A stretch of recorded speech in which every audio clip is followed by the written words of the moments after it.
Yeah, company. You said that now. Shags, can you make that full screen? I wonder that what your shadow is doing right now. No, but you can on your end. Mm-hmm. Oh, look, the bird off. I've got to keep it in the window so I have other Three controls mice and open. 3 birds. Yeah. How do you think Kojo felt in the beginning of the story about his shadow? Yeah, and how did he feel at the end? Oh, look, mom. What is on her? A bunch of birds. Maybe they're They're like, there's something else. What'd you think? Like mouses like this, but white, like white mouse. What do you think helped Kojo feel less scared about the shadow? Maybe nervous. But like, what do you think helped him feel happy about the shadow instead of scared? Maybe his mom told him that it's his shadow and they were friends. Right, so when he figured out what it was and that it wasn't gonna hurt him, he felt better about it, right?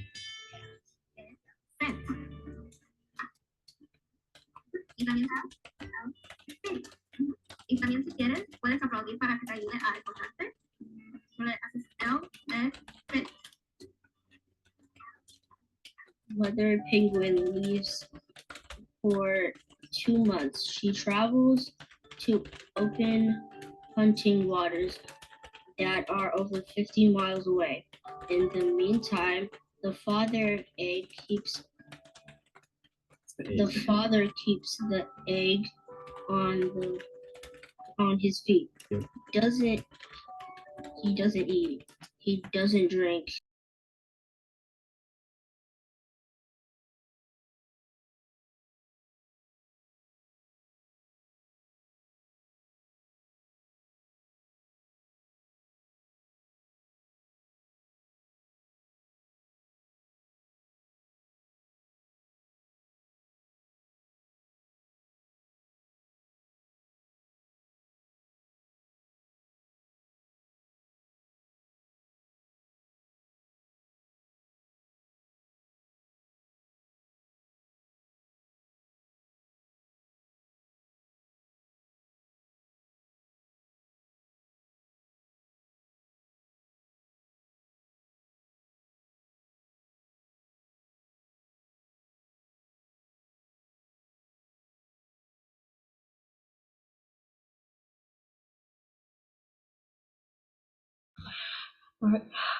Sorry, everybody. This is Dana. I accidentally muted the video. I apologize, and I'll get that playing again properly in just a second. Shags, I actually did it by muting your screen by mistake. I'm sorry.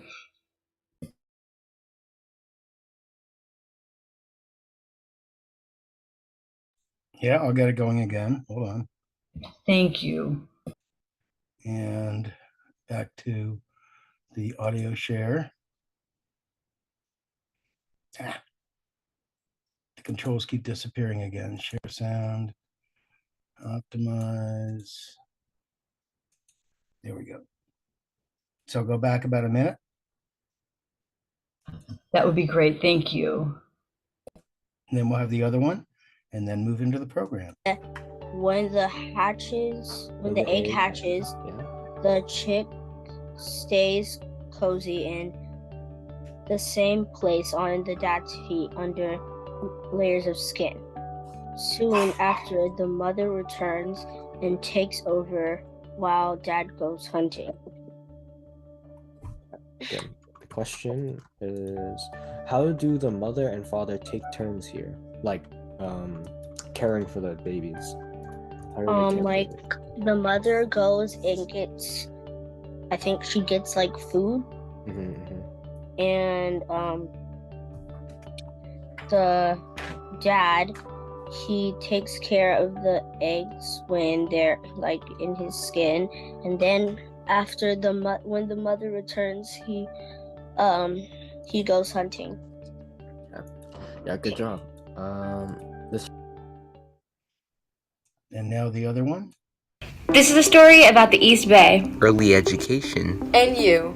Since 2005, Aspire Education has gathered a small community of tutors and mentors to empower East Bay students with the skills they need to succeed in math, in science, in languages, and all from a place of love and investment. In 15 years, we've impacted over 9,000 middle and high school students. But what makes Aspire unique is our students don't just receive mentoring, they're also invited to become mentors themselves through our flagship program, Community Reading Buddies. Every year, 2/3 of Oakland's low-income kindergartners arrive to school already behind. Graduation is 12 years away, but they're already 4 times as likely not to graduate high school. That's where Community Reading Buddies comes in. By training middle and high school students in leadership and communication skills, and pairing them with young students behind in literacy, those students learn critical literacy skills over the course of 2 months and are ignited with a passion for reading. But there's a problem. In-person logistics proved impossible to overcome during the school year. So for its entire history, Community Reading Buddies had only been a summer program. 2020 changed that. When COVID-19 hit, Community Reading Buddies partnered with award-winning digital literacy platform BookNook. With their easily customizable curriculum, we ran our first virtual programs, not only during the summers, but through the entire year. And the results have been astounding. For every 8-week cycle, our more than 300 young readers have made 4 months of progress in literacy. Over a full school year, that would be a jump of more than 2 grade levels. But it's not only the younger children who receive an education, so do the youth mentors. Before they even begin, they're given training on how to connect, understand, and communicate, all of which helps prepare them to become independent, emotionally intelligent adults. Here's what it looks like on a day-to-day basis. Twice a week, our youth mentors arrive for training. They learn essential skills they can use in the program and after, from tips for asking good questions to motivation techniques. So, how can we take the importance of connection to your life outside of your time in CRB? Then the buddies join to get energized for the day and go off with their mentor for a 50-minute session of fun literacy activities. In this lesson, we're going to learn about digraphs. There are 2 letters combined to make a single sound. Reading. Ordinary. Ordinary. Yeah, that was great. Extraordinary. And encouragement. You did it! Good job, Jay. As the day's program ends, the buddies share their favorite moments with each other, and the mentors debrief their highlights, challenges, and goals. I feel like she's gotten a lot better at reading. The result is not only do our young readers accelerate in literacy, but 96% of our youth demonstrate growth as leaders and communicators. I mean, I just feel so much more confident with myself. Now, with a proven virtual program to supplement in-person events, Community Reading Buddies is positioned to scale. And the community is asking for it. 2 months ago, over 600 Oakland families expressed interest, but we were only able to offer it to 200. I just really hope that as many kids as possible can be helped by this program because it was just wonderful. That's where you come in. We can empower another pair of students for every $300. With your advocacy and support, together we can end the early literacy gap in the East Bay. He went from a B reader to an A+ reader. And at the same time, help its youth prepare to become confident, successful adults. I feel like I've grown as a teacher and as a person and have improved my communication skills. And the best part? Youth from the communities themselves get to be the heroes of this story. Is just, you can see the growth from the beginning to the end with the kids, and that feeling you get is just indescribable. We have the young readers. We have the youth mentors. We have the model. We're even starting to get some attention. This morning, we're featuring the nonprofit Community Reading Buddies. All we need now are the right partners. This is a story about the East Bay, early education, and you. And the defining moment is now.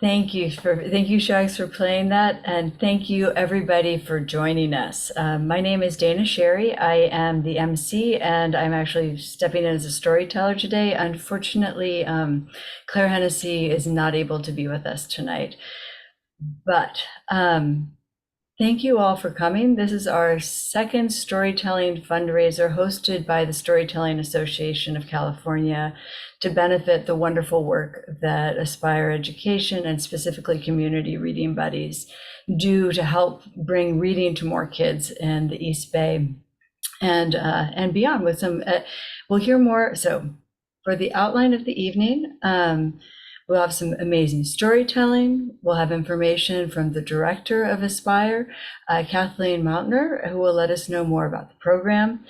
And yeah, thank you all for joining me. These evenings are always a great opportunity to bring together both the Aspire community and the storytelling community, who have both been a big part of my life for the last few years. So I'll start off with stories. And I would like to introduce our first storyteller, who is Rupa Mohan. She's a storyteller from Walnut Creek. She spent her childhood in southern India, steeped in the oral traditions of sacred stories and folk tales. She's been working as has gone through the storytelling training program at the Asian Art Museum in San Francisco. She tells stories around everywhere, thanks to the beauty of Zoom. And she tells folk tales, she tells personal tales. She's on the board of the Storytelling Association of California. She's an active member of the Asian American Storytellers in Action. And tonight she's bringing to us one of her historical stories, one of her portrayals, a portrayal of Kasturba Gandhi. And it is October 2nd, 1943, the 73rd birthday of Mahatma Gandhi, or Bapu to Kasturba, his wife of 60 years. And she is under house arrest with him at the Aga Khan Palace prison for instigating the Quit India movement against the British. They're visited by some reporters who want to hear her story. Now, let's meet Kasturba Gandhi. Namaste. Thank you all for coming on this special day, Bapu's birthday. I have not been feeling too well, but I woke up early, I took my bath, I said my prayers, and I wore this special sari that Bapu spun every thread in this with his charka or spinning wheel. I also read the Bhagavad Gita. Yes, my most favorite book, the Song of the Lord. And I especially like this quote from chapter 2, verse 47. Karmanye vadi karaste mapaleshu katachana. It simply means do your work or your duty without expecting any results or fruits. That has become my philosophy for many years now. You may ask me how I learned to read, because you all think that I am illiterate. Let me share my story. In 1883, I got married to Bapu at the age of 13. He was a few months younger than me, and I was taken to his family home in the state of Gujarat in India, a city called Rajkot. And as it was customary, we lived in a big joint family with many people under one roof. Now, I was immediately expected to get into the kitchen and with the other ladies of the house, cook and feed the many hungry mouths, and also from morning to night do all the chores. While this was happening, Bapu was going to school. Yes, he was quite an ordinary student, but it was expected that he goes to school. Whereas I was not given an education, because those days, though I was born in a very good family of traders, our parents and others around us believed that girls should not go out and study. All we had to learn was how to be good homemakers. And we were told stories about virtuous women or goddesses like the Devi Sita from the Ramayana. We were supposed to follow in their footsteps. Well, we accepted it. We did not have a choice. But Bapu would come home from school and he tried to teach me. He tried to teach me the Gujarati alphabet, which is our native language. I learned a little bit, but I would be so tired from working all day long. And moreover, I did not want to become more clever than the other ladies of the house. They may not like it. So I was not too interested. By the time I was 19, I had my first child. But something happened. Papu was encouraged to go to study in faraway England. Yes, we were under the British Raj. And his brothers thought that he should go and study law there. In fact, I was happy, though he would be going away to a faraway land. I gave all my jewels from my dowry in order to fund him. He went for 3 long years, and he would send letters to his brothers. I felt sad that I could not read these, and I could not write him a private letter because I was illiterate. But when he came back, I noticed he had changed. He had become so smart, so intelligent, no longer the immature young boy I knew. And he had become a barrister. I was hoping we would settle down and have a good life. But he chose to go to another faraway land, South Africa, where he got a job. And 3 years later, with another child, I went and joined him. Yes, we all set sail on a ship called the Kurland, which we took from the port of Mumbai, that the British called Bombay. I remember I had to dress up very stylish, wear shoes. But when I saw all the people around me speaking in English, I felt very scared. And I also did not like using the fork and the knife and walking in those shoes. It was so uncomfortable.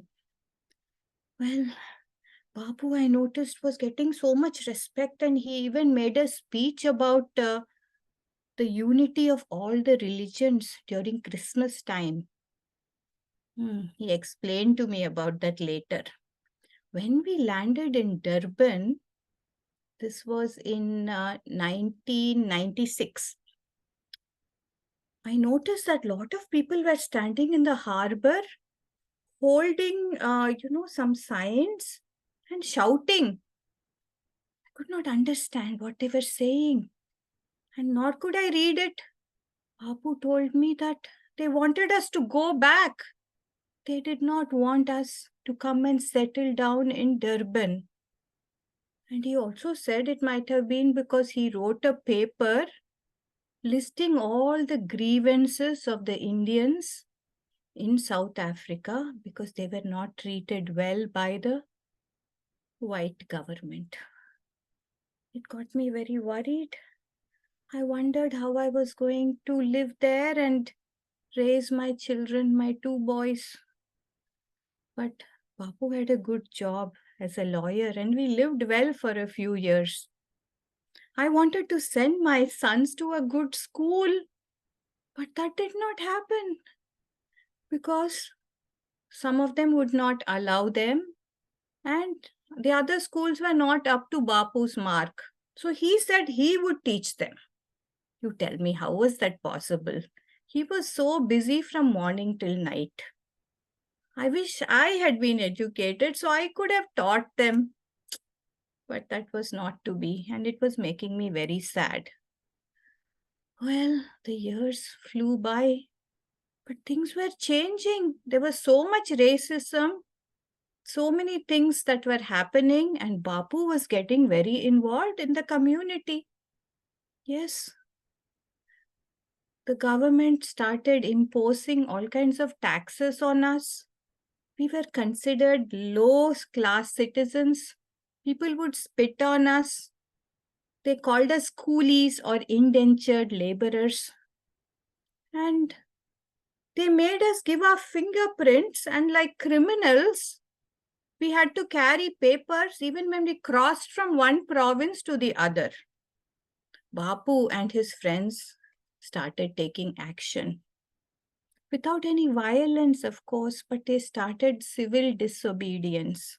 They would gather together, burn the papers, and we women were also slowly getting drawn into the movement. Yes. Soon there was another big change. Bapu had been reading a lot of books and conversing with many Europeans who were on our side, and he wanted to try communal living. Yes, he made us move to a place called the Phoenix Settlement and live very simply in small huts. He even started a printing press, which published a newspaper called Indian Opinion. You know, I wish I could have written something for that paper. I had so many things that I wanted to share, but all I could do was run the settlement.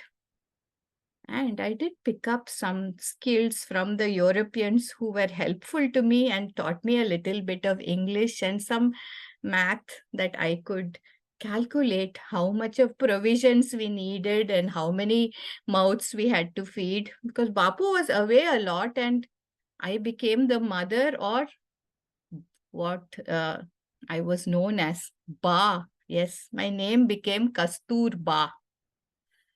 Well, I would at least get the children together and have volunteers teach them to read and write, because I thought that was very important and something I had missed. Now, the children were becoming older. I had now 4 sons. And the oldest 2 started going to prison along with Bapu for launching what we called Satyagraha or truth force. Yes, where we would disobey without violence. And Bapu joked, saying that he learnt it from me, because in my younger days, I used to disobey him very much and silently protest. Something good came out of my behavior, I thought. Well, in 1908, I became a satyagrahi. Can you believe it? Yes, I was very agitated because the government was saying that our marriages would not be considered legal because we were not married in the Christian way. What? Wasn't there no end to the atrocities? So I decided to join 3 other women and we marched. We went to the border and crossed into Transvaal, which is another province, without papers. Of course, we were all arrested and put into Moritzburg prison, hard labor for 3 months. It was not easy. They would not even feed us properly, and we were all vegetarians. But we would get together and we would read the Bhagavad Gita and we would sing songs. And somehow the 3 months passed. And when I came out, I was skin and bones and very, very weak. I got very sick. I almost died. But I was so proud that I had become a follower of the truth force, or a satyagrahi. And many women started doing it after me joining the movement. Well, all those acts were modified and some withdrawn. So life was getting a little easier for the Indians and the other Asians there. And now it was time to go back to our home country. In 1914, Bapu and I sailed back to Mumbai. And we were greeted by so many important people, all standing in the harbor. And some even referred to me as the heroine of South Africa. That was very funny. But we had a lot of work to do. They wanted us to join the freedom struggle in India against the British Raj. But first, Bapu and I traveled all over the country in order to find out what was really happening. We had been away for over 20 years. And as we traveled, we noticed how much of poverty there was. There was no education offered to most of the people. And it was so saddening to see that. I remember that there was this little area called Champaran on the foothills of the Himalayas. And there were indigo farmers. Now the landlords would take it out against them if the monsoon failed. They would start burning their houses and threatening them. I went house to house and found out that the women did not even have a second set of clothing to wear, and the children did not have any education. So I set up a little school for them, just one room where they could come and learn from our volunteers. I also made sure that I went and taught the women about hygiene, about how to be administer simple medical treatment. And I think I made a difference. I also, with Bapu's help, launched a movement where we would spin our own clothes. Yes, spin the yarn to make our own saris and other things. This movement became very big because it made us self-sufficient. And we were all wearing khadi very soon, much to the anger of the British government, because we would not want to buy their textiles anymore that we couldn't really afford. And our children were getting better education. Yes, we stayed in different ashrams, in different parts of Gujarat and that side of the country. And everywhere we went, we made sure that at least the children got an informal education. Well, I must tell you, I was only getting older, but in the 1930s, I went to prison so many times, even solitary confinement, because I launched Satyagraha, or the Truth Force, by myself. By boycotting all these foreign goods, burning them in bonfires, and defying the British government. But you know, I did one thing that time. In 1933, I decided that I was going to maintain a diary. So I wrote down whatever I did from morning to night. Not a big, lengthy thing like Bapu usually wrote. Simple, day-to-day facts. And it made me very happy that I could write after all these years. It was usually about how many skeins I would weave, how much I would, of the Bhagavad Gita I would read or recite. And of course, when I would pray and when I would drink coffee, my favorite thing. And I hoped that someday this diary would be read by, somebody in the future, and they will know that I wasn't illiterate after all. 1942, a very important thing happened. The Quit India movement was launched by the Congress Party. Bapu and his friends were very seriously pursuing independence for India. And they adopted the mantra, do or die. And so many people joined this. They were going to make a big announcement at different meetings, but just then all these leaders were arrested by the British. I could have gone with them to jail, but Bapu encouraged me to stay back and continue his work. So the next morning, I wrote a simple speech, ready to deliver it in Shivaji Park in Mumbai before a very large crowd of freedom fighters. I went there with my loyal companion Sushila, and as we got ready, I was arrested. Yes. I still remember that speech was going to motivate women to join the movement and to prove their mettle and to pursue freedom without violence and without paying any attention to caste or creed. Well, this is why I was brought to this Aga Khan palace, which is actually an empty prison.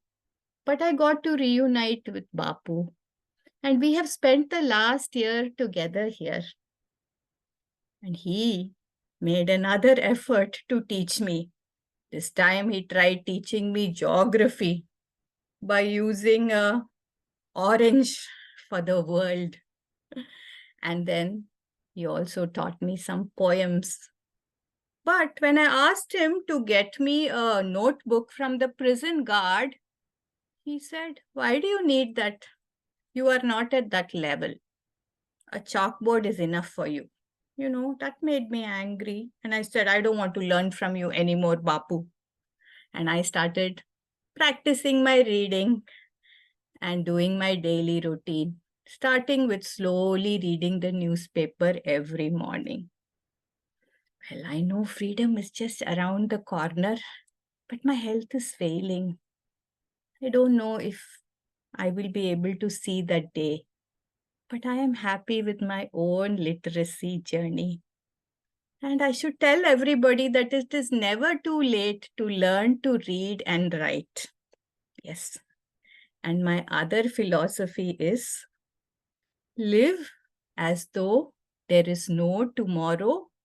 Learn as though you will live forever. Jai Hind.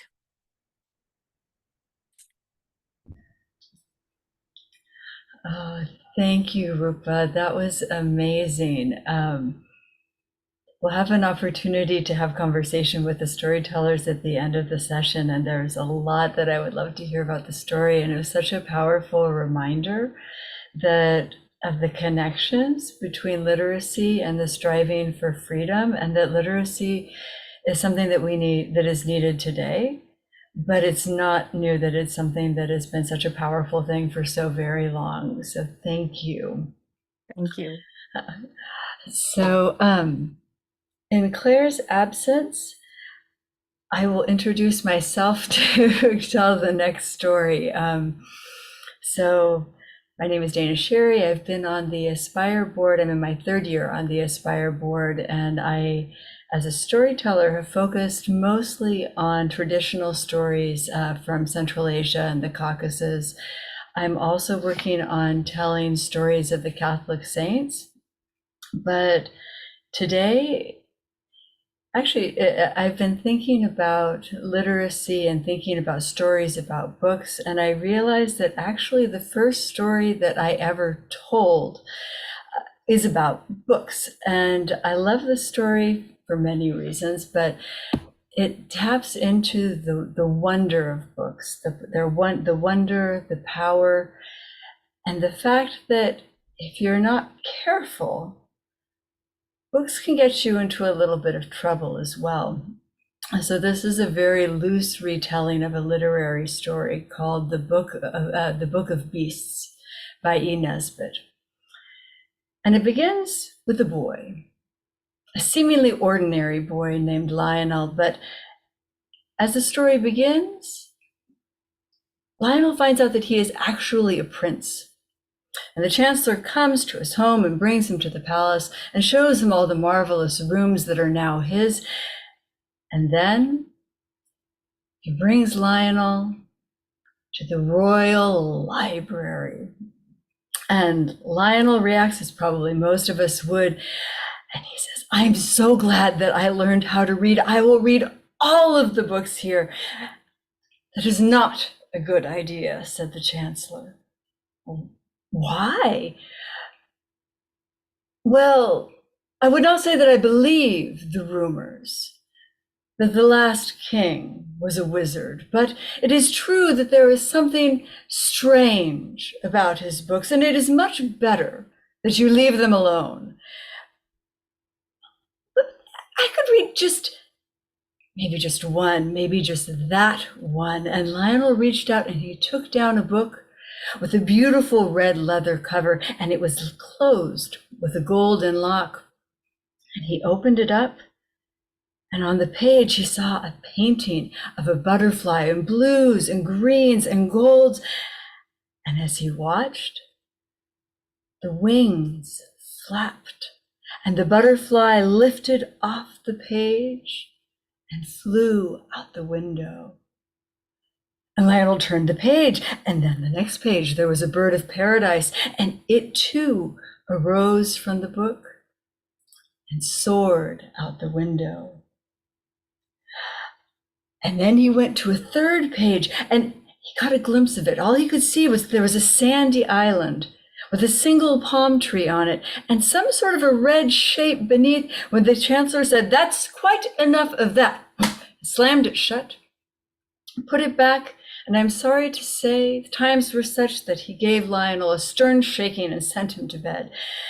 And Lionel was sorry to have left things on such bad terms with the Chancellor, but as he was lying in bed, he couldn't stop thinking about that book. And he thought maybe he'd go down and just see what that shape was. So he crept down back to the library and he took the book out. But he didn't want to turn on a light. And so he took the book out into the garden. And there, beneath the light of the moon, he opened it up. And it fell open as if by magic to the page that he had been looking at. He saw the island and the tree and that red shape that began to stir, and then he saw the words that were written beneath it. Red dragon. And sure enough, a dragon emerged from the page, and it grew to immense size, and it roared a terrible roar, and it vanished into the night. At this point, Lionel began to wonder if perhaps the Chancellor had been right about leaving the books alone, but at this point, all they could do was hope for the best. And the next day, nothing happened. Nothing happened the day after that, and Lionel began to wonder if maybe dragons from books aren't quite as fearsome as one might fear, but then Saturday came. And Saturday is a day for soccer. The players went out to the field, and the spectators and the umpires and the dragon, which swallowed everyone. There was a good deal of upset in the kingdom in the wake of this, and so Parliament convened, and all the politicians came together to decide what to do about the dragon. But before they could decide what to do about the dragon came and decided to eat all of them. This was bad. But the next day, it got to an unbearable point when the dragon came out, and I am very sorry to say that he ate an entire orphanage. And Lionel, feeling a responsibility for his kingdom, began to think. And he thought that since all of this had come out of the book, the whole problem had come from the book, perhaps the solution would be in the book as well. And so very carefully, very quickly, so that he would not release anything terrible, he came to a page. And he smiled, for on this page there was a manticora, which, as everyone knows, is a creature like a lion, with the head of a man that is the sworn enemy of dragons. And so he opened the book. The manticora stepped out of the page, looked at Lionel, said, "Mew," and wandered off. And it left the palace. It drank all the milk in the bottles on the doorsteps and ate all of the cats in town, heard the dragon roar once, and went and hid in a corner and refused to come out again. Then the dragon came all the way to the palace and ate Lionel's rocking horse. And at this point, he knew it was personal. And he knew that he himself actually had to do something to get this under control. So he opened the book one more time, and this time he turned to the page with the hippogriff. And the hippogriff stepped out, and it was shaped like a horse, as white as clouds, with wings like a dove's, and soft black eyes. And then the dragon roared, and Lionel looked, and the dragon, like a storm, was flying to the palace again. And suddenly he knew what he needed to do. He took that book, he put it in a bag, he got on the hippogriff's back, and he leaned forward and whispered into the hippogriff's ear, "Fly as fast as you can to the pebbly waste."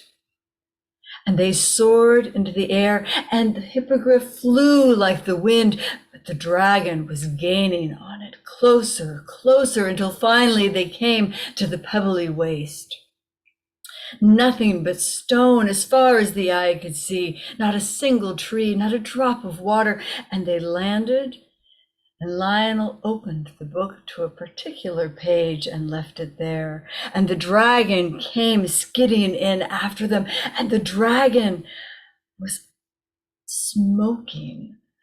Dragons are creatures that run hot anyway, but after all of that flight and the hot sun beating down, that dragon was on the verge of bursting into flame. And it began to look for somewhere to find some shelter, some place it could cool off, but there was nothing except the book. The dragon came close to the book.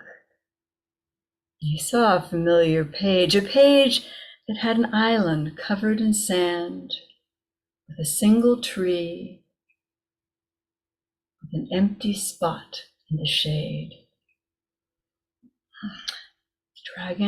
The dragon had no choice. It crawled back, wiggling, and trying to jam itself, and finally it got back into its spot. And Lionel closed the book and locked it, and put his arms around the hippogriff's neck. He said, "Oh, hippogriff, you are so wonderful." And the hippogriff blushed, and it said, "Don't say that now. Can't you see that we're not alone?" And Lionel looked, and indeed they were not, because the drawing was so tightly fit that the dragon had to give back everyone it had eaten. So all of the soccer players and the umpires and the orphans and even the politicians surrounded them. And they returned back to the palace. The manticora went back into its page, and happily all of the cats were returned as well. And as for Lionel and the hippogriff, I have to think that because they came to understand the power of books and the need to really engage with the ideas that they unleash, they must have lived happily ever after.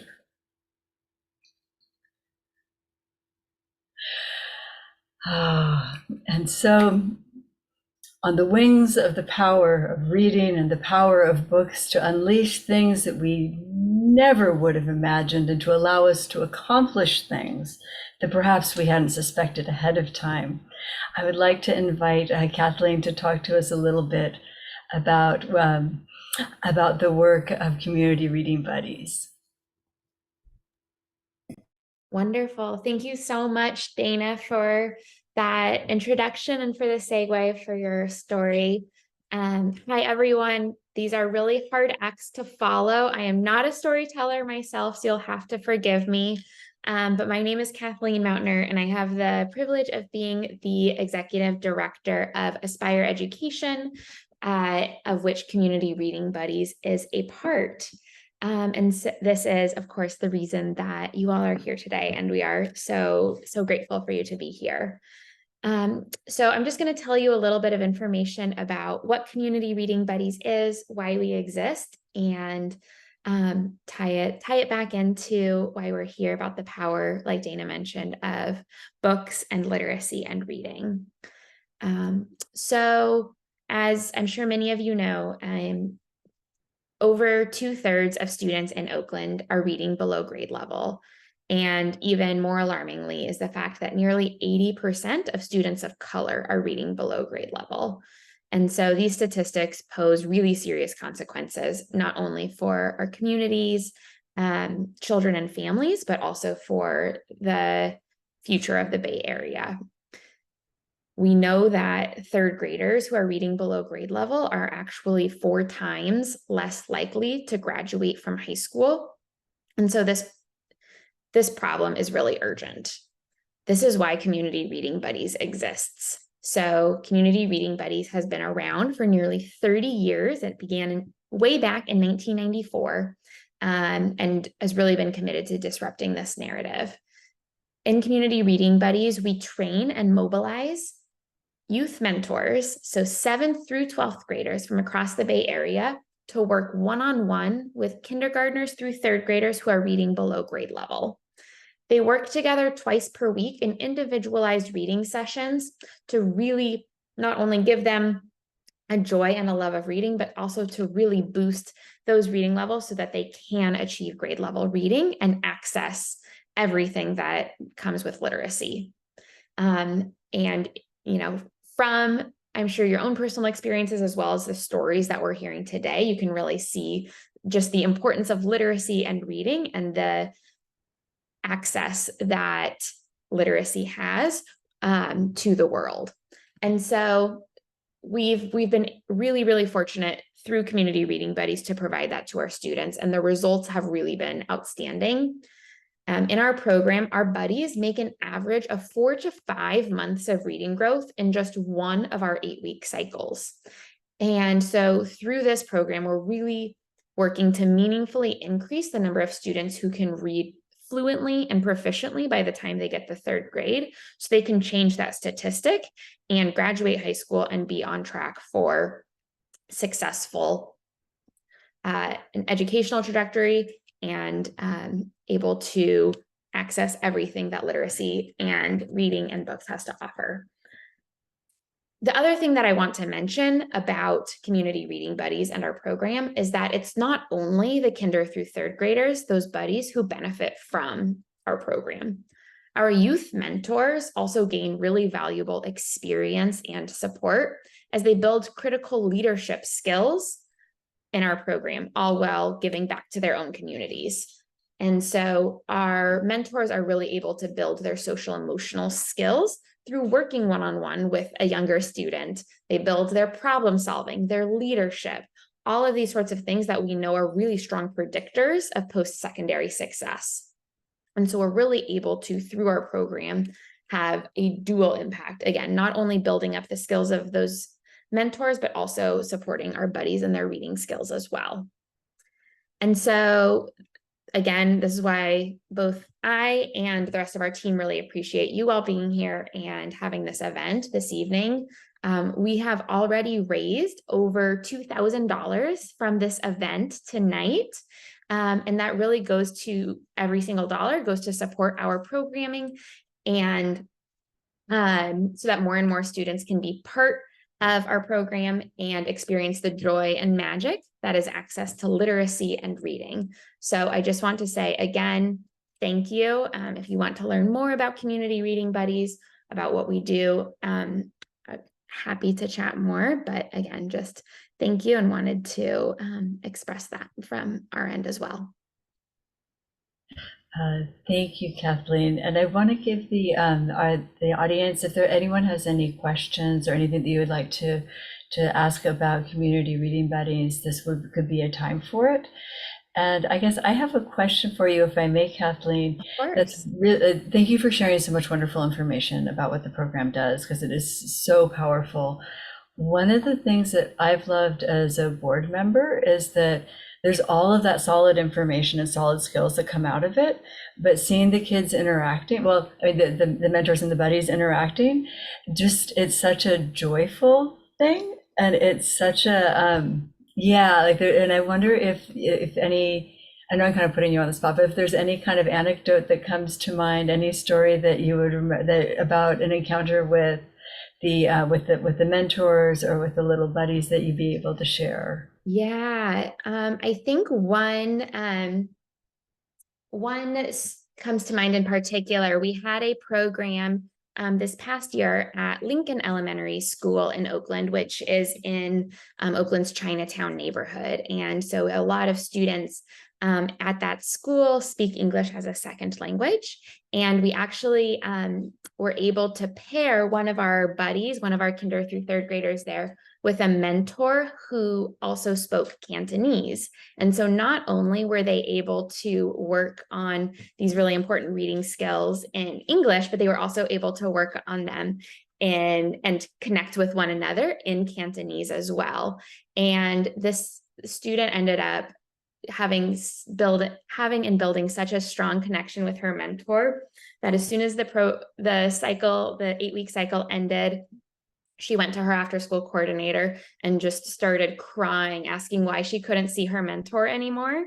And even though that was very touching, but also very, very sad, the good news is that we were able to come back there and have another program in the spring and pair those two together again. So they were actually able to be paired together for an entire year and continue to work together. Again, just having that relationship with a mentor who comes from a similar background, who is older and someone to look up to, but not so much older that it's intimidating, I think just did wonders for the student in building her confidence in reading, again, in English, yes, but also in her native language as well, and really building up the confidence and the power of being bilingual and biliterate. Thank you. Kathleen, I think you have a future as a storyteller if you ever want to go into it. So thank you for sharing that. I don't know about that, but that is very kind. Thank you, Dana. Okay, let's see. I'm not seeing any questions in the chat. So if anything comes up, please feel free to ask. We'll have another chance to talk again at the end. But this is also a really good segue for our next storyteller, who is Kiran Rana. And Kiran was born in India and has been in the US since 1981. He's a student and a teacher of the mystical tradition of Sufism, and he tells personal stories. He makes up pourquoi stories. He tells stories of the Sufis. And I think probably many of us have heard, all of us telling, but many of us have heard Kiran's stories of Mullah Nasruddin. And so tonight, though, I think it's a story that's helping us expand our notions of literacy. So thank you, Kiran. Thank you, Dana. So friends, what I tell today may come off as something of a history lesson. But then many stories are lessons about something. I want to talk about how literacy is multiple. What we read in books, what we learn from life, are all parts of our literacy, and it all helps us to grow and serve. So my stories are about reading outside the book and beyond the book. They're about life reading and heart reading. We wake up, we read the weather, the light, the feelings in the home, the feelings of our pets. Out for a walk, we read the birds, flowers, trees, clouds. At work, we might read the feelings of the machines. How's the coffee machine or the copier doing today? And we might read all this without knowing we are reading it. But that's actually how we live and survive and relate. I say my stories because what I'm telling this evening is a triptych about 3 women from different places and times. They are part of history, so there will be dates. One of the women was book learning illiterate, but spiritually literate, and became a great mystic. Another was literate in the physical and cultural landscape of her world. And the third was scientifically literate to the point of genius. But her gift was to go beyond the book into the heart of the matter. And let's start close to home. In early 1805, somewhere in Idaho, a young woman joined an expedition of discovery that traveled 8,000 miles from St. Louis, Missouri, to the Pacific Ocean and back. This was the famous Lewis and Clark expedition.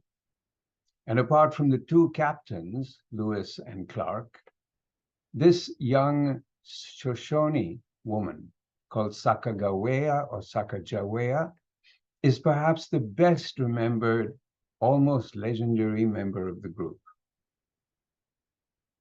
With no disrespect, with some affection actually, I'm going to call her Saka. When she was 11 or 12, Saka was taken from her village by people of another tribe. When she was 16, 17, she married a French-Canadian trader called Charbonneau. And he, or they, were hired by the Lewis and Clark expedition as translator and guide. So, with a 2-year-old baby, Saka left the village on a long travel west. There are questions about Saka's role. Did she really help? People have romanticized the story, they politicized it, they feminized it. My readings suggest that she really did help, though maybe in ways that Lewis and Clark had not initially imagined. Sacagawea knew local tribal languages and customs. She had an idea of the relationships of different towns and tribes up and down the river. That helped. She knew what was good to eat, not just buffalo, elk, and deer, but earth foods, roots, berries, fish, and where to watch out for ticks and poison ivy. Saka also helped just because she was a woman. Clark recorded that, and I quote, "The wife of Charbonneau reconciles all the Indians as to our friendly intentions. A woman with a party of men is a token of peace." End quote. Saka must also have had a certain strong presence because she was treated as a valuable part of the group. There's a story that when they met a band of the Shoshone finally in summer, she famously discovered that the tribe's chief was none other than her long-lost brother. And the reunion made for great relations. The expedition got horses that they really needed for their trek over the Rockies. So Saka read the land, customs, and languages, which came from her knowing her roots and culture. She knew how to communicate that the expedition was peaceful, meant no harm. She used her awareness and vulnerability, not in a defensive way, but from a sense of security and a certain calm. Saka was a life reader. Next one. Her name was Rabia. She was born around 715 AD in a poor Muslim family in Iraq. Prophet Muhammad had lived from 570 to 632 AD. Her religion, Islam, was only about 100 years old. Little is known about Rabia's life. Almost everything is a story. How wonderful. Somehow, early in life, she became filled with an intense longing for connection with the One. The power of her prayer began to shine early. One day, the owner of the house where she worked saw a light, a halo, around her head. Recognizing that she was special, he gave her freedom and a small allowance to live independently.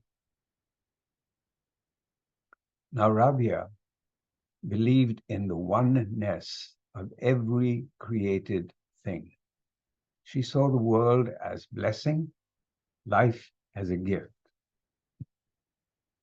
For her, the unseen creator was someone or something to be loved and thanked. This direct, clear love of the one was actually radical in its time. Most people were taught that the divine presence, you can call her God or by whatever name you like, was to be worshipped out of fear of judgment, fear of hell, or from a desire for salvation or a desire for heaven. Now, Rabia is supposed to have said, "O Lord, if I worship you because of fear of hell, then burn me in hell. If I worship you because I desire paradise, then exclude me from paradise. But if I worship you for yourself alone,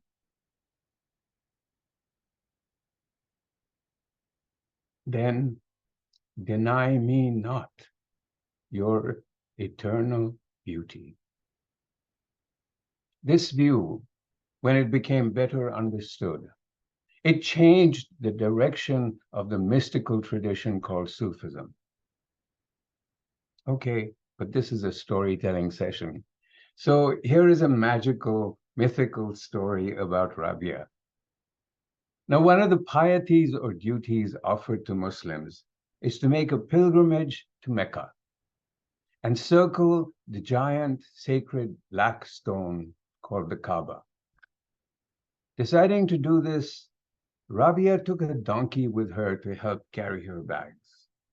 It was a long way from Iraq to Mecca. In the middle of the desert, the donkey died.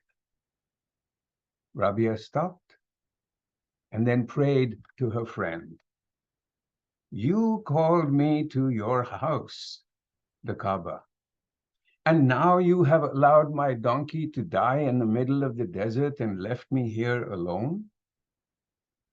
Is this the way that kings deal with a woman, a weak stranger?" As she finished her prayer, the donkey got up and the two continued their journey. At the same time, a famous saint was making his pilgrimage to Mecca. He had taken 14 years because at every place of prayer, he stopped to visibly pray. When he arrived at the Kaaba, it wasn't there. Horrified, he said aloud, "What happened to God's house? Or are my eyes failing me?" And an unseen voice said, "Your eyes are fine." The voice might even have said, "Dude." The Kaaba has gone to meet a woman who is on her way to us. On her way to us. And still more, they say that when Rabia did arrive at the Kaaba, instead of allowing her to circle it, as most pilgrims do, the big black stone circled her. And she, having completed her pilgrimage, returned home. Rabia was a profound reader of what we call spirit, that invisible essence on which are written the messages of the One. Her sight was clear, and she never doubted the messages that she read.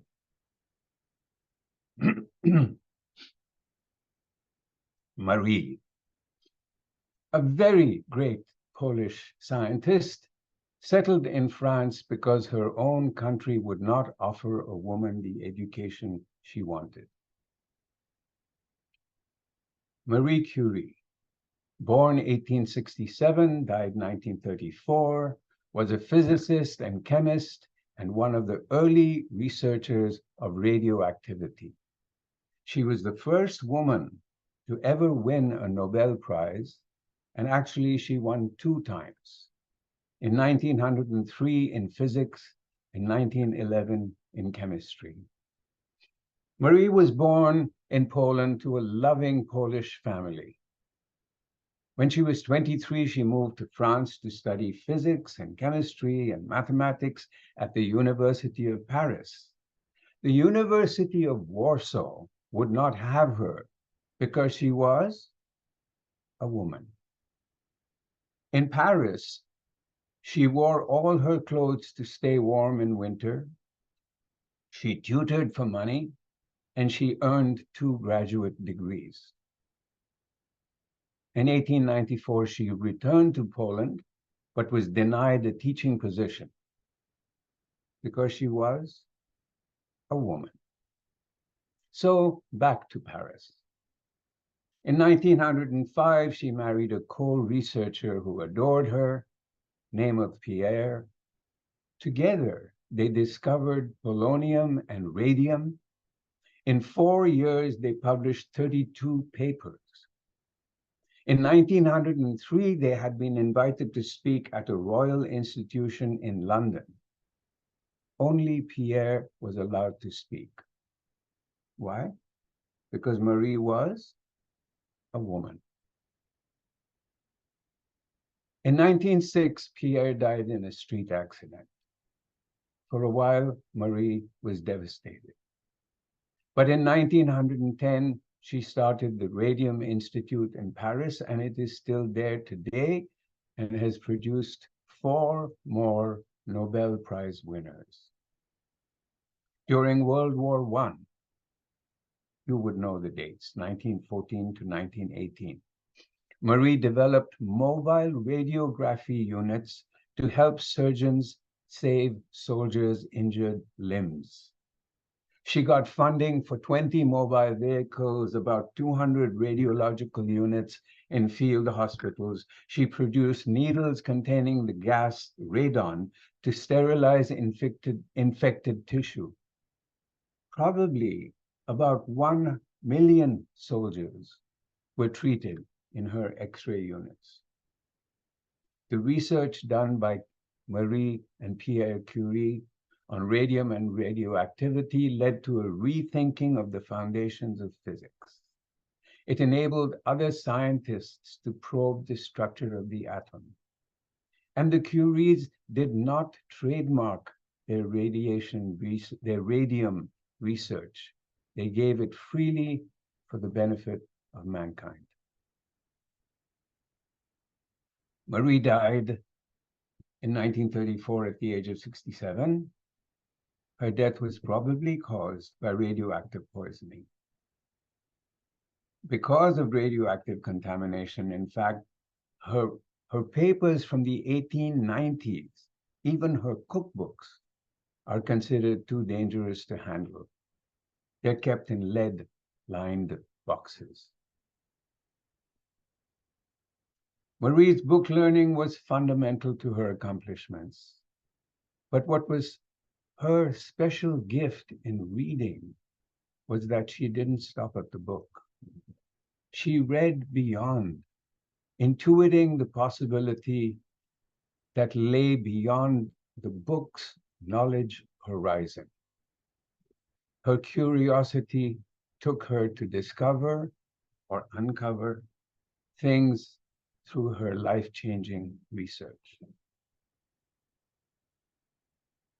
A book is an amazing thing. Amazing. A pathway to knowledge, to connection, to potential. And as I've tried to show, books are not the only thing we can read. Life around us is a rich, rich book. Our inner life is a rich book.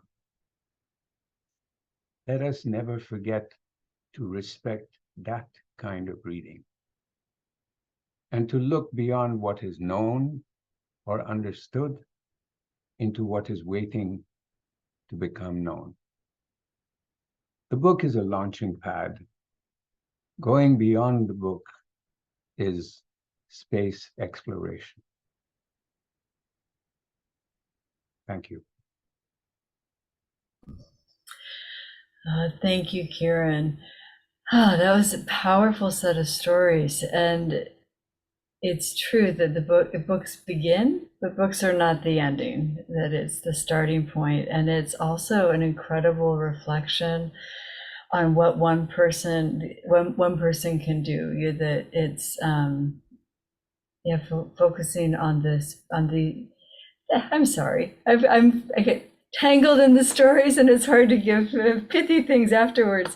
But yeah, that it's also the very human side of it, that it goes along with the reading, and that is something that it'll be fascinating to see what comes next, I suppose, for all of us as all of our stories go forward in the many ways that they do. Yeah.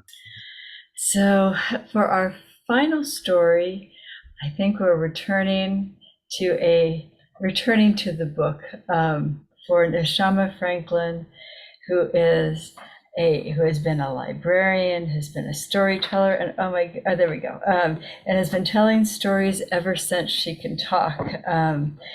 So she got her start in 1989. So wow, and I'm glad you're still telling, Neshama. So she tells both personal and folk tales. We can see her on YouTube, and now we'll get to see her right here on Zoom. Well, let me tell you, when Dana told me about this, I got very excited because this is my territory. And right now my head is spinning from the wonderful stories that have come before me. But now it's time for true confessions. My name is Neshama and I am a bookaholic. I cannot stop reading. Whenever I have a tiny space of time and there's something on a page, I'm going to seize it and I'm going to read it. But let's scroll way back to the early days. And I don't even know when I learned how to read, but I do remember those first books. And we're talking 8 decades worth of memory. I mean, and I have to admit that they were imprinted with the illustrations, but the rest have stayed with me as well. I mean, there were grim fairy tales. There were the gnarled fingers of the witches with the claw-like nails. There was that story, the girl who trod upon a loaf. Now, she was supposed to bring this nice loaf to her grandmother, but she had new shoes on. She didn't want to get them dirty. The ground was swampy. She put down the loaf. She stepped on the loaf and it sucked her down into the swamp and she got punished. That spoke to me. And there was Gulliver's Travels. There was this huge man pinioned by these tiny beings. And there was Alice in Wonderland. Oh, I mean, it was kind of a reflection of my experience as a child. I mean, sometimes you're very tiny and sometimes you're very huge, and grown-ups are despotic and quixotic. And I loved it so much that I wanted to rename myself Alice. But in any case, the books started to talk to me and I wouldn't let go. And I'll tell you when they really helped. They helped during holidays. Because my parents, well, this is winter holiday, they call it Christmas, etc. They were embarrassed Jews. They were embarrassed because they were first generation. That stuff was old country. They did not want to embrace it. If they were going to follow anything, it would be ethical culture. And so the holiday yawned. I mean, there was no Christmas tree. There was no Hanukkah bush. There was nothing. And what did I do? I walked down to the library and I got a stack of books so high that when you saw me coming back from the library, you just see a tower of books and a couple of legs beneath them. And I read through those books like a termite chewing through wood until the holiday was over and I could go back to school. And, you know, I really didn't even like school that much because I wanted to read what I wanted to read and they wanted me to read their stuff.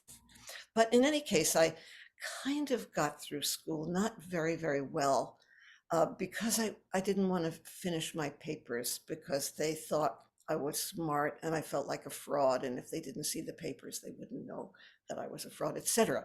But in any case, I finally got out of school and then I was a grown up and I could have time to read.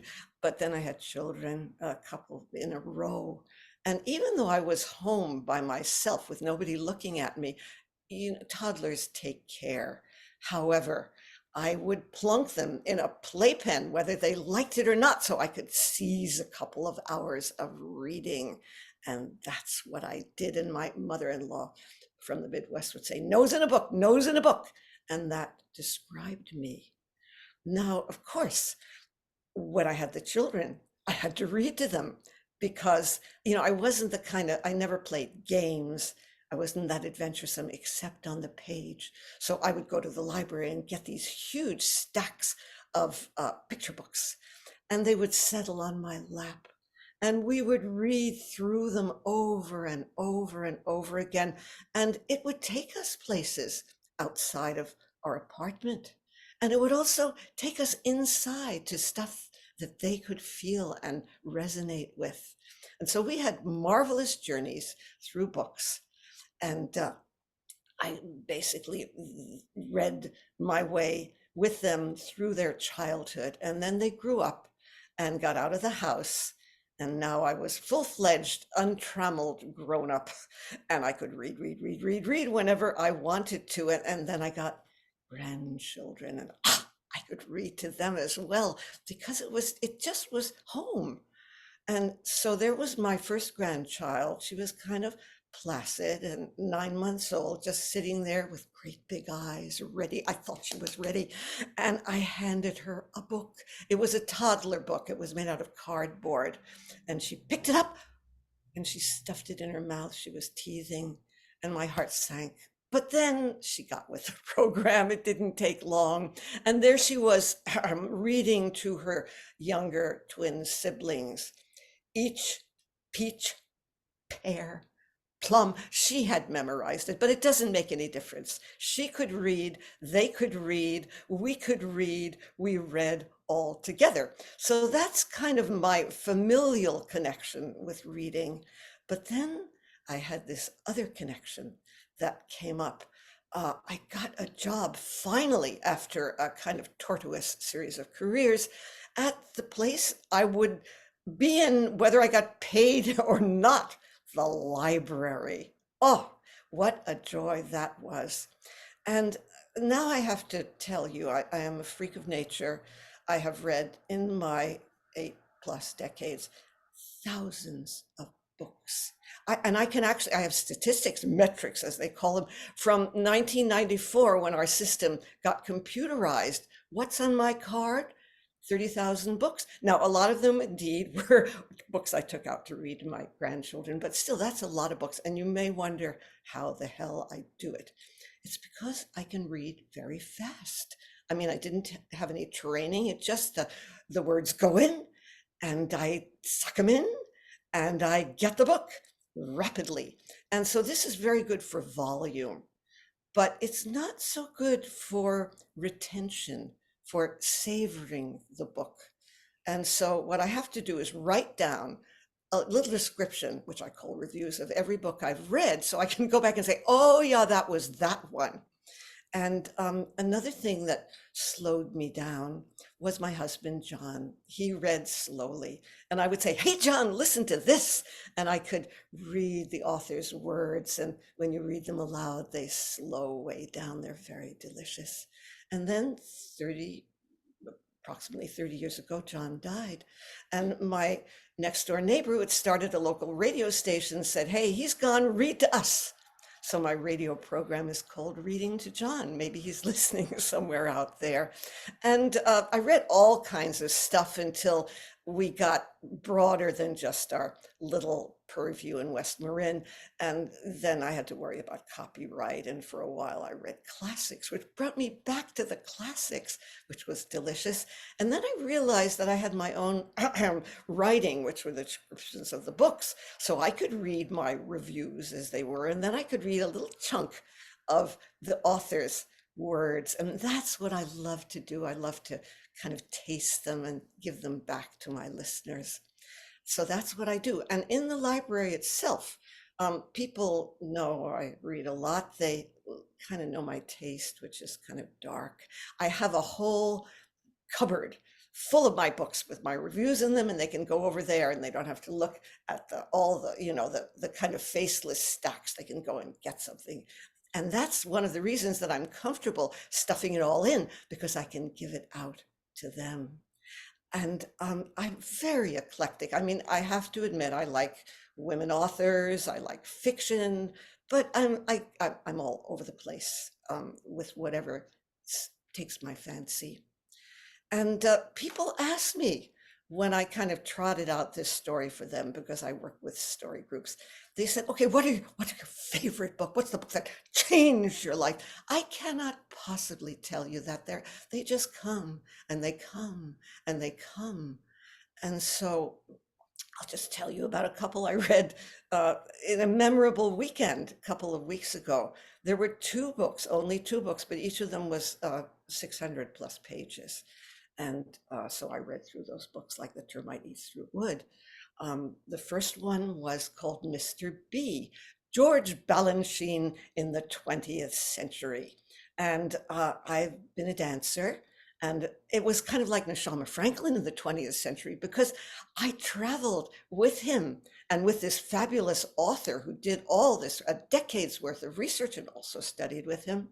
And so I got to know this impossibly paradoxical, fascinating fellow. And then all the people around him, the artists and the composers, I'd seen those dances. I got steeped into the 20th century through art, through this beautiful fat book. And then the other one I read, it was called The Bee Sting by Paul Murray. You could call it a Greek tragedy set outside of Dublin, with that wonderful language. And it had right underneath the tragedy a lot of wit. So that pleased me inordinately. Now, I'll tell you a little about my reading life at home. I have a futon, and I go to that futon. It has a window right next to it, natural light. And so when I have a chunk of time, I have that stack of books, and I lie upon that futon, and I pick up one book, and I read till it's done, and then I pick another. I take a little break, maybe for tea, and I read. This is my life. I am a bookaholic, and I am proud. But literacy, does it make my heart leap up? Because, I don't judge anything that anybody takes out in the library. Whatever connects them with something else, with somebody else, with the world outside them, with resonance inside them, that's enough. And especially when the kids come in and get so excited. So I salute reading buddies. I salute books. I salute these wonderful storytellers who have brought us all over the place with the joy of books. And that is my story. Thank you.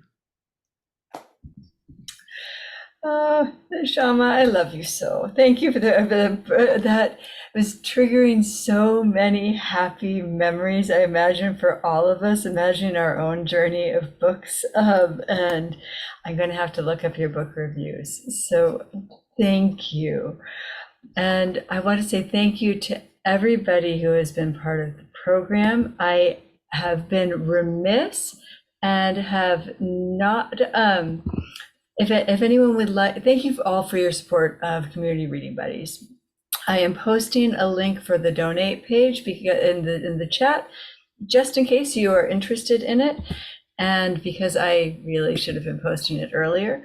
But I want to thank I want to thank Nishama, thank Rupa, thank Kiran for being part of the program. I want to thank Kathleen for all of the fabulous work that she does for Community Reading Buddies and for Aspire. And before, I also want to take a moment to both thank the Storytelling Association of California for supporting us. Actually, before I do that, before we totally wrap up, why don't we get all of the all the participants back on screen and open the floor up for responses, questions, as if we were in person. We could, talk almost in a human way. If they need to, they can set their own view to gallery view now. I've taken spotlights off. Mhm.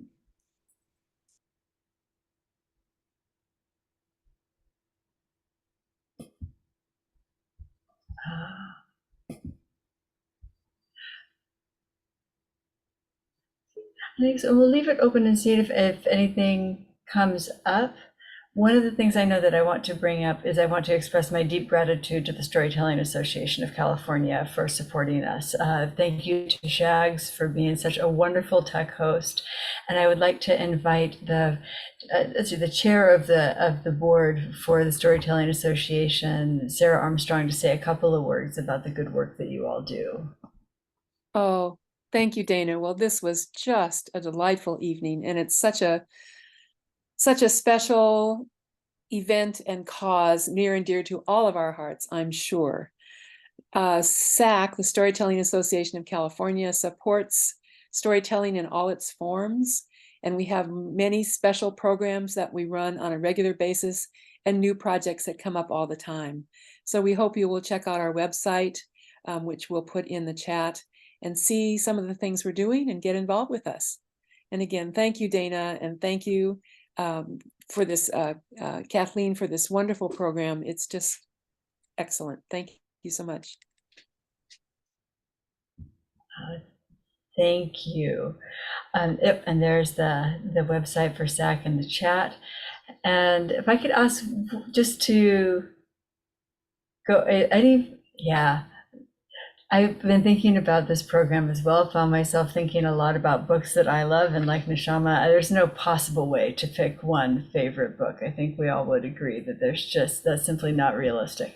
But if you were to say a book that you love from your childhood, what is the first book that pops into your mind?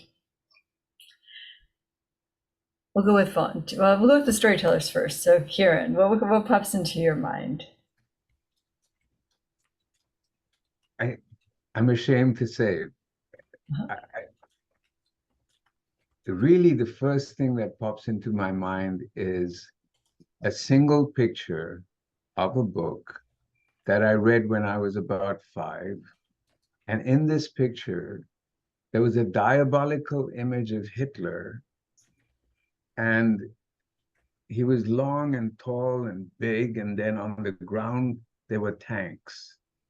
And between the two, between his hands and the tanks, there was blue lightning. Did I make that up? I don't know. But that is the first thing that always comes to my mind when I think of the first book I ever read. It's funny what makes an impression, right? That things can strike so deeply even if you aren't really expecting it. And then the second thing is this story of, they used to be stories about a character called Count Curly Wee. I never encountered him, and he's British, and I've never encountered him again. So there you have it. A twisted mind. Thank you. Well, I guess it led you to love interesting and unexpected stories. So it's not a bad thing. We've all benefited from it. And actually, Shags, thank you for sharing in the chat. I remember PDEs. I remember Are You My Mother? I thought it was a little creepy when I was small. There was something unsettling about it for me. My favorite was You Are Not My Mother, You Are a Snort.